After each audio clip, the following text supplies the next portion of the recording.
In an open letter to the UN, billionaire Elon Musk, along with 116 experts, urges banning of lethal autonomous weapons.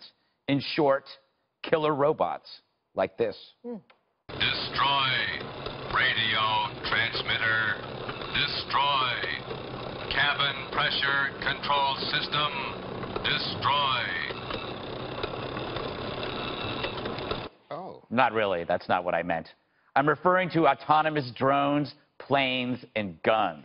Musk thinks such devices will create more devastation or be hacked for evil ends. Maybe so, but maybe not. First, who would a technology ban actually help? Those who don't have that technology, like terrorists. Fact is, terrorists would love a ban because it preserves the advantages of their low-tech suicide attacks and IEDs. But our bots could take them out without risk to our men and women. Why in hell would we ban that? And even if we had a ban, would rogue nations obey it? Remember, we once outlawed chemical weapons. How'd that work? A pope actually once tried to ban a crossbow. The League of Nations tried to ban war in 1928. It's a fact. Those who make the stuff first, they dictate the rules, not some governing body who hates us anyway. America innovates. It's what we do. Why limit that in war, especially now? Being more efficiently deadly is not a bad thing. Hardly. The more efficient a weapon is, the more you can end conflict faster. By targeting the higher-ups, precision killing has the potential to end mass death. My suggestion, don't listen to Musk on this one. He's a smart guy. But for a futurist, he's living in the past, as if Islamic terror never happened. When it comes to killer robots, let's get there first, and then we'll talk.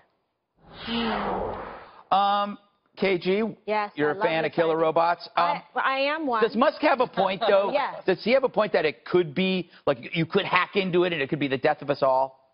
Yeah, just ask Arnold Schwarzenegger. I mean, Terminator. But this stuff is...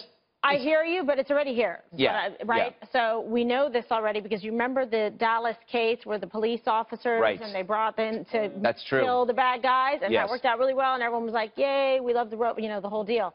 So I think you can't avoid this technology, and we know other countries already doing it, even though the United States is currently ahead in terms of this AI and this technology. You've got Israeli military is buying, like, copter drones that have machine guns attached to them to go in.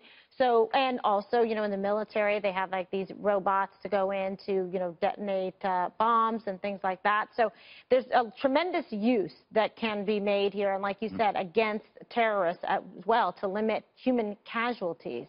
So for that, I'm for the technology. One, the wars are going to get smaller. They're going to be more precise. Musk's worry is that means that we'll have more war because it'll be easier to wage. That's exactly the point, that if there's less cost, like, you know, people argue that we don't have a draft anymore. So if our kids, if it's not your kids that are going to fight, and you say, oh, yeah, go ahead, because somebody else do it. Now let's take it to another level. Now you say nobody goes over. We're just deciding we're going to go attack them with our artificial robots or whatever. And so all of a sudden more people are getting killed. Now... Or less. Well... We're not getting killed. Saying that our people are getting killed. Yeah, more people getting killed and potentially more innocents. But I think that what he is pointing out, and I think this is why you have a lot of people in that business, you know, in high tech saying, hey, hold on, is that there are legal, moral questions, and you have potential for things screwing up, like someone hacking in or bad data going in, and then you have terrible accidents, and people say, well, how do you do it? So I'm very sensitive to what you were saying, because I was reading just this week a story about how like some bad guys were shooting at Americans or our allies, and then we were able to target that specific apartment building and get the snipers. Just terrific, right?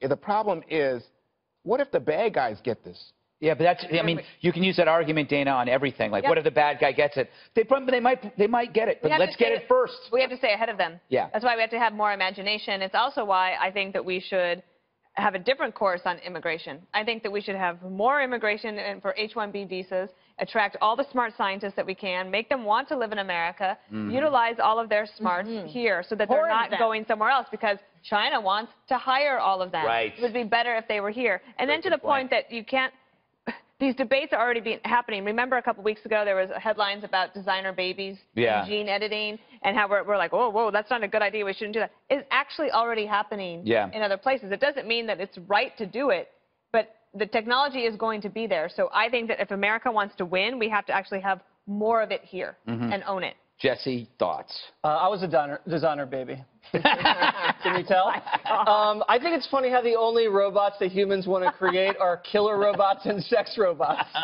It's like we either want to murder people or make love to them.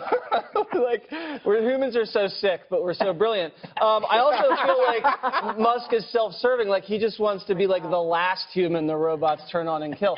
And, okay, so I'm pro-killer robot, and if there's a threat, they turn their guns on us, fine.